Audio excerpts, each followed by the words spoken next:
Ang content na ito ay rated SPG, istriktong patnubay ng magulang ang kailangan sa mga batang manonoon, February 11, 2026. Ann Curtis ibinuking size, ni Erwan, laki ng AFAM, tigas ng Pinoy. Laugh ng laugh si Ann Curtis nang mapag-usapan ang tungkol sa comparison ng size ng private parts ng lalaking Pinoy at ng mga AFAM o foreigner.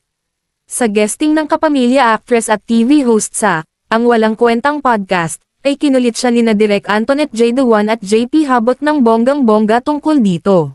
Ano ba si Erwan? Phil-am ba siya? Phil French. Phil French. Pwede na rin, pwede na rin. Yes, I think ano niya. Pasok, May pasok. confirm. Can you confirm? Kasi best daw talaga. Best Best! Best yun! Kasi best of ano both ba worlds sabi daw. niya? Yung the... Meron. So, Ganun ka! Italiano!